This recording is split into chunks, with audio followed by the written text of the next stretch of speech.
տեխնիկական պատճառներով եթերը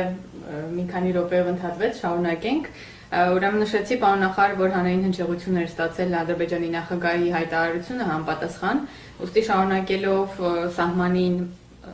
ընթացակարգերի թեման, արդյոք պատկերացում կա, թե ադրբեջանցիների անցման պայմանները ինչպիսին են լինելու, նրանք հայ սահմանապահների հետ առնչվելու են։ Դե մի քանի արդեն հատվածներ ես ընթերցեցի, մեջ բերեցի այս փաստաթղթից, որտեղ ասվում է, որ որևէ ուրեմն սահմանային մաքսային որևէ այլ ինքնիշխան գործառույթ չի արտապատվիրակվելու ոչ միտեղ սահմանային եւ մաքսային մարմինների ներկայացուցիչները համապատասխան տեղերում մշտապես ներկայացություն են ապահովելու, բոլոր տեղեր հասանելիություն են ունենալու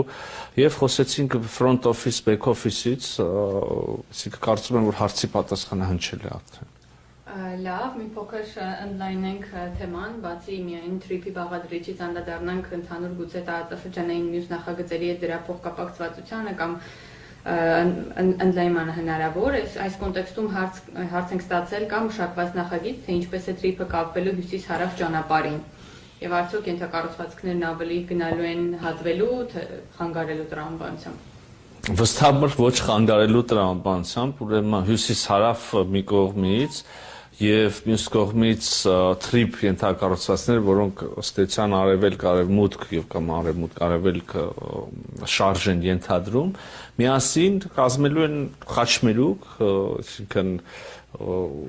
այն խաղաղության խաչմերուկը, որի տեսլականը մենք ունենք եւ կիսվել ենք աշխարհի եւ հայաստանյան հանրության հետ։ Արդյոք ԱՄՆ պետքարտուղար Մարկո Ռուբիոյի հետ քննարկումներում անդրադարձել եք թրիփին Թուրքիայի հնարավոր ներգրավմանը, եթե այո, ապա որն է պատկերացվող մասնակցության ձևաչափը։ Ուրեմն թրիփին Թուրքիայի ներգրավում չենք քննարկել ամերիկյան կողմի հետ եւ թրիփը ինչպես կար, այնպես էլ այս պահին կա, որպես Հայաստան, Միացյալ Նահանգներ, ուրեմն համատեղ բիզնես գործունեություն Միևնույն ժամանակ իհարկե լայն ավելի համատեքստում, ապա շրջափակման համատեքստում, եթե դիտարկենք, իհարկե ակնհայտ է, որ միայն Հայաստան-Ադրբեջան ապա շրջափակմամբ, սահմանի բացմամբ, երկաթուղու վերագործմամբ, ուրեմն այդ ենթադրյալ Ասիա-Եվրոպական միություն մեծ լոգիստիկ նոր անցումը չի ստեղծվի, չի ապահովի, Հայաստանի ամբողջ ապա շրջափակումն էլ ամբողջական չի լինի, գիտեք Թուրքիայի հետ խոսակցությունը վաղուց կա այս ուղղությամբ, բավականին կոնստրուկտիվ խոսակցություն, ես կարծում եմ մոտ ապագայում արդեն շոշափելի առաջընթաց եւ քայլեր կունենանք, բայց իհարկե բոլորիս ընկալումն այն է, որ ապրանք բեռները կամ ծառայությունները կամ մարդիկ Ասիայից կարող են գալ, ասենք, Ադրբեջան, այնուհետև Հայաստանի տարածք թրիփի ենթակառուցվածքներով, Նախիջևանից կրկին երասխով Հայաստան, եթե երկաթուղու մասին ենք խոսում,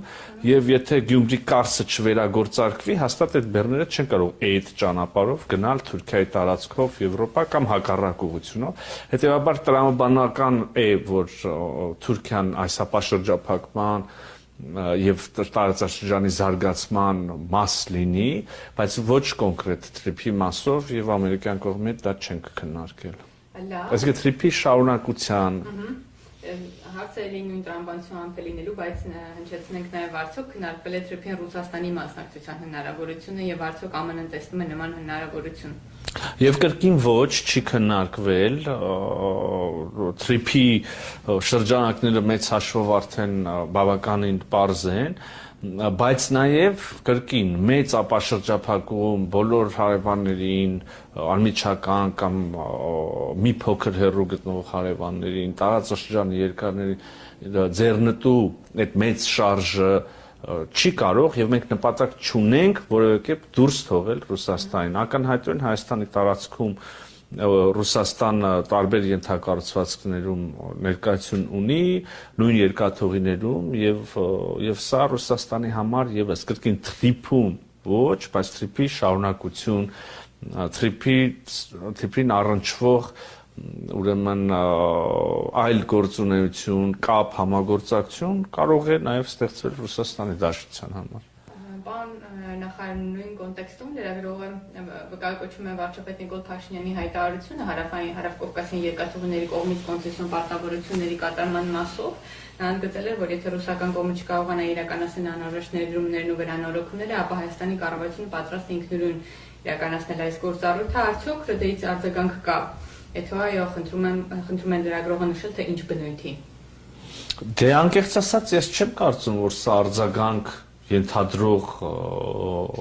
հայտարարություն է վարչապետի կողմից, կամ առաջարկ կա, կամ խնդրանք, կամ բան, ներկայացվել է Հայաստանի Հանրապետության քաղաքական ուրեմն եւ տնտեսական տեսլականը նույն ենթակառուցվածքների մասում եւ այժմ անհրաժեշտ է, որ այդ երասխի, Գյումրու, այդ բացակայող կտորները, կրկին եթե երկաթուղի մասին ենք խոսում, արագ վերականգնվեն, սա փոխանցվել է ռուսական կողմին, ընկերությանը եւ կարծում եմ, որ այդպես էլ պետքա լինի, կրկին եթե ոչ, այսինքն մենք արձագանքի չեմ կարծում, որ սպասում ենք կամ պատասխանի, դա պետք է իրականացվի, եթե ոչ, ապա ինչպես եւ ինքներդ մեջ բերեցիք, այդ ժամանակ այլ սցենարներ կարող են։ Ինչպես տեսել ենք նախկինում տարբեր պայմանավորվածությունների կամ համաձայնությունների գալու դեպքում հանրային հարց է հնչում, թե արդյոք կան դրանց իրականացման երաշխիքներ, հիմա լրագրողներից հարց ունենք, արդյոք կան երաշխիքներ, որ այս պայմանավորվածությունները կյանքի կկոչվեն, իսկ դրանք չկյանքի կոչվելու պայմաններում, որոնք են մեխանիզմները։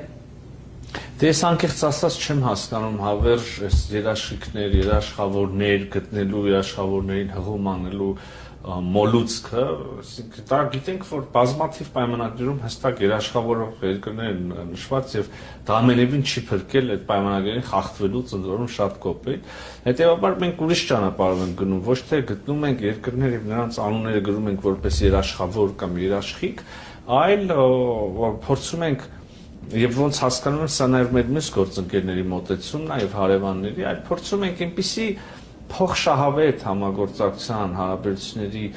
մեխանիզմ ստեղծել, այնպես գծել այս ամբողջ համակարգը, որ իր գործունեությունը լինի շահավետ բոլոր հնարավոր մասնակիցների համար, Հայաստանի համար, Ադրբեջանի համար, Միացյալ Նահանգների համար, եւ այս հենց այս փոխշահավետությունն է, որ պետք է ապահովի երկարակեցությունը, կենսունակությունը եւ նաեւ գիշեք ես նույն բանը ասել եմ նաեւ խաղաղության պայմանագրի նախաստորագրելուց հետո եւ այդ համատեքստում նույն սկզբունքով ենք առաջնորդվում։ Պարոն նախարար, մեկ